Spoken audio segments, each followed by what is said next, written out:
everyone, welcome to your Daily 5 Stock Charts TV. I am Mish Schneider, Chief Strategist of MarketGauge.com, going to have a discussion with you today on should you be commodities heavy? What's so interesting is that those of you who know me know that I have been all about commodities really basically since the pre-COVID. And now there's really a distinction between commodities and equities, and obviously you can see that certain commodities are doing well while others aren't. And a lot of it, of course, has to do with the current geopolitical situation. But it still begs the question of, are we still entering a super cycle, if you will, something that we've been predicting could happen? And of course, this would all be in the face of the yields that have been much higher, with the possibility of maybe some kind of a shift there based on a lot of Fed speak in the current week. And also, of course, the idea of the dollar still being relatively strong, although I don't think it's quite as strong as it could be or should be, all things considered. So this tells me that we have layers of reasons why commodities could be the thing. Besides the geopolitical situation, besides the fact that we could be over the headwinds of the higher yields, also the fact that the dollar could actually be kind of at risk. And then, of course, we have some other reasons as well, which we'll talk about as we get to the charts. And there's so many commodities to cover, but just considering time, we're going to look at ETFs, not futures. I can talk future prices, but I want to look at obviously GLD, SLV, the miners, wheat, and DBA, Bitcoin, because right now we're seeing it kind of a store of value, oil through the USO, and of course natural gas through So let's get started. So if we begin with gold, we know right now that spot and December contracts are trading at around 2,000 an ounce. And I've been talking about gold a lot, obviously, over the course of really a couple of years. And that this spectacular dip that we had, if we look at the daily chart here, I have the daily and a monthly up to gain perspective.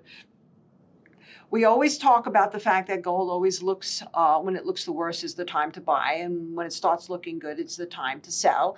Until the time when it starts looking good, no one sells, in which case that's when you're going to get your parabolic move. And that's kind of where we're at potentially right now. What we can see right here, obviously, is, first of all, we've broken down under the 6-month calendar range low. We're now back above the 6-month calendar range high. Clearly, you can see this is a risk-off environment with it outperforming the SPY. And in terms of momentum, yeah, it's good we cleared the 50, but we haven't cleared the 200 yet. So that tells me that we're back above the 0 line, a positive, back above the 50, a positive, but we're at the Bollinger Band and resistance here. So we still have one more level of momentum.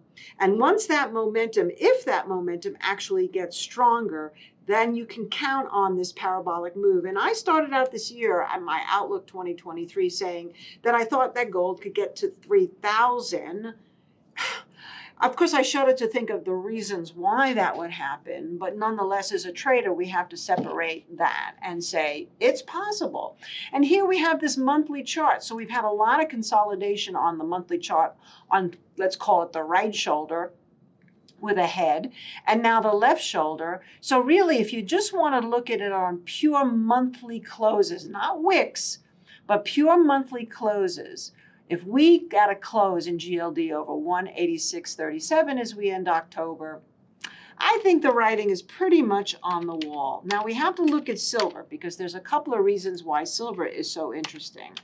Number one is, in an inflationary environment, you want to see silver outperforming the gold. And yet, it really has not been at this time, although it could start. So right now, we can say more that silver is being dragged up along with gold.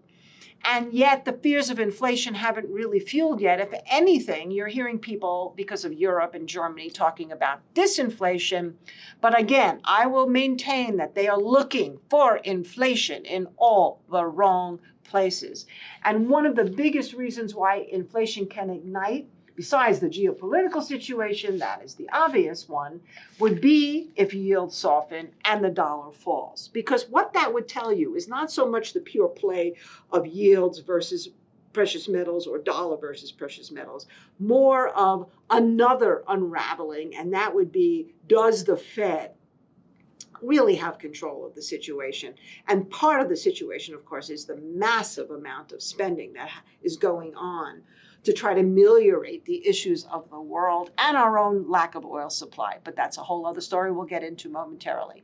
This would be an accumulation phase because we still don't have the 50 back over that 200. And we got through that 6-month calendar range low, but clearly you can see we have room to go. In terms of the actual futures price, I would say $24 an ounce has been resistance. We get through $24 an ounce and we're getting close. Then I would say we're well on our way of testing some of these higher levels here, outperforming, of course, the SPY. And in momentum, not quite as strong as gold, still needs a little bit more push in the momentum. But trust me, that could happen very quickly because these are commodities. And as we know, they're extremely emotional. The monthly chart, not quite as pretty as gold in terms of some kind of an inverted head and shoulder. So let's not even go there. Let's talk about the fact right now that we've established this incredible support after this dump here in 2022 above the 80-month moving average. And now we haven't really spent a lot of time under the 23-month, but now we're back above it. So we certainly didn't get 2 months in a row. That gives you that 2070, I like to call it 2050 now, as your key support, only $1 away. We get through that 23, you can see that particularly as we end October, off she goes. Now, let's go to GDX. Okay, so people are saying, well, if it's so bullish in the metals, why are the miners underperforming? And I guess that's a kind of a legitimate question. Typically in an inflationary environment, kind of like what we just talked about with silver, excuse me, we can see that people haven't really been worried about that. But again, for all the reasons I just spelled out, no need to repeat, that could actually occur. In which case, like we've seen in the past, the miners can play serious catch up. So right now what we have is over the 50-day moving average, again, outperforming the SPY. Momentum doing good as well, not quite as strong as it could be, but could turn out to be. I think what's really interesting here is this monthly chart, where we really saw the underperformance to gold. Now is starting to clear above this, like let's call it 30. And again, October close over 30. I think the writing is on the wall there. So people say to me, but Mish, what about food? People are talking about food inflation, yet we're not seeing it in the futures price. I say we're not seeing it yet, although if you look at DBA, by the way, which we will momentarily, it's clear 22, which to me was sort of like the holy grail of places it has to clear and hold above. But I thought wheat was kind of interesting here because it looks like we're experiencing a reversal. Number one is it is now also outperforming the SPY. And the momentum here is in exactly the opposite of what we just saw with the metals. This is in a bullish divergence in that the 50 is above the 200. Momentum is clearing not only both of those moving averages, but starting to clear the Bollinger Band. And the last time we were at these levels in the Bollinger Band, wheat was trading up at around 668, 675. So I think we're starting here with wheat. We could catch a real serious bid in the wheat. We have to get through the 6-month calendar range low. Then, of course, the 200 in the 6-month calendar range high. But it definitely merits keeping an eye on. The monthly chart, of course, has been broken down and showed more of a negative long-term cycle under the 80-month. But it also held these 2020 levels after we had the big dump on before the COVID, after the COVID, it's holding there. So you can say 550 is really your support. And this would be another one to keep your eye on. But I want to look at DBA. And with DBA right now, look at the monthly chart on this one. So wheat is just one component. Of course, sugar has been sitting around this 27 cents, and that also looks like it could potentially take off. But DBA is really looking like the conglomerate of all of the different soft and agricultural commodities as it's ready to scream. We have not had a monthly close, and let's take a look here.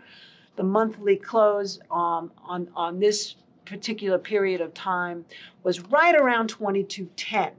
We have not had a monthly close above 2210. We have, I should say ever, but certainly not in recent times. We get a close over 2210, then I think that's also going to be your writing on the wall. And if we take a look at the daily chart here, your momentum is lagging. So that's something that could catch up. Clearly, the leadership here against the SPY is palpable. And we're above both of the moving averages and the 6-month calendar range high. So I also want to move into another asset class here, because I've just been going to these spaces where we've had these huge conversations about Bitcoin and whether or not Bitcoin is a store of value, more like a commodity, more like an asset class. What's the story? So right now it's acting more like a commodity and a flight to safety. My particular theory is that at some point that will change, where it'll become more integral to the consumerism in the banking industry, which can actually wind up being replaced completely. But be that as it may, I am jumping ahead because we're probably a while before that happening, but maybe not as long as people think. Anyhow, we're clearing the 23-month in Bitcoin right here, but we still have to get through some stuff, right? This month here in June, it closed a little bit over 30, and we have not had that close over 30 in a while. So that tells me we had a high of 31.4412 that month, but we closed underneath that. So we have to get a monthly close over 30 for this to start really be screaming. Yet on a daily basis, you can see it here. We're just now getting back to the 6-month calendar range high, another outperformer, and another laggard in terms of momentum. So it's kind of like following maybe sort of more the softs path than the precious metals path, which means right now gold and silver is still superior in essence to the Bitcoin as far as a commodity and safety value. But that doesn't mean that this could also join from a completely different perspective. Okay, last couple I want to show you is USO. So we know oil in terms of WTI oil, crude oil, 90 is a big area for us. 80 was the bigger area, but now 90 is coming into play. And at last check, WTI spot or December contract was trading at like 89.70. So we're darn close. But again, to me, this is so bullish because we have over the 80-month, which it hadn't been, if I just scrunch it up here, except for this period of time after COVID when things exploded and then the rates kind of got in the way, we have not been above the 80-month moving average. If we kind of just sort of project this out, since 2008, since October 2008, the big crash. So we are now, while so many instruments like the small caps, for example, are breaking their 80-month moving average and going more into a bigger downtrend, oil is showing a bigger uptrend. And that may be the best case of everything I've told you why a super cycle is imminent. And I don't care what's happening in the US. Yeah, now we're saying we're going to buy back our oil at $79 a barrel. We're going to try to make deals with Venezuela, lower the sanctions, et cetera, et cetera. The point is that in a geopolitical situation like we have now, or in any kind of stockpiling that can happen anywhere during rough times, or if interest rates comes down, or the dollar comes down, whether it's priced in dollars or not, this was all going to be bullish for what we know is a low supply, and that is oil. So in terms of numbers, here's the daily chart. Clearly, we haven't had a move above this 82, 86 close, so let's call it 83. I feel like at this point now, we shouldn't break down under 76.50. That would be really kind of my line in the sand. And again, since we looked at it from a daily perspective, if we look at it from a monthly perspective, a monthly close over 85 in USO should really seal the deal. Now, the last one we're going to talk about here is natural gas, because natural gas was looking like it was getting ready to explode. And then some mild weather came along and everybody's like, oh, Okay, who needs natural gas? Also, there was a whole issue with the Finland pipeline, and now there was news that came out that actually the US and Canada might be working on extending some kind of pipelines here. But that's all good, and that's why we can see this at current levels right now. However, it's still been, albeit wide range, it's still been in a range. It's the only commodity I've shown you that is underperforming the SPY. So the first thing you may want to watch for is to see if it starts to outperform. The second thing you want to watch for, if you really want to clear all the resistance and be conservative, you'd want to see this clear, let's say, over 8. Over 8 would also take it over all of this work that we've had over the last several months. And you don't want to see it break down under this low right here. So at this point right now, I would say with this gap lower, that's probably weak. I would look for what happens on Monday. If this gap holds, and let's say we gap back up, especially if we gap back up over this level right here of the lows of the other day, which is 690. We gap up over 690 on Monday. I would probably say you have a pretty tight risk. And again, if you want to really wait, you can wait at least for it to clear the 6-month calendar range high, maybe even the 200-day moving average. And if you really want to be ultra conservative, then you want to wait for it to clear 8. So that's kind of I hope, a nice round picture of commodities right here. Remember, we can even get a pop in equities. It doesn't matter. These are definitely trading on its own fumes. And like I said, if the rates fall or the dollar falls, this is only going to goose the hyperinflationary story, even if it helps equities in the short to intermediate term. Okay, that's it for now. Hope you all enjoyed. Thanks so much for watching. Have a wonderful weekend, and bye for now.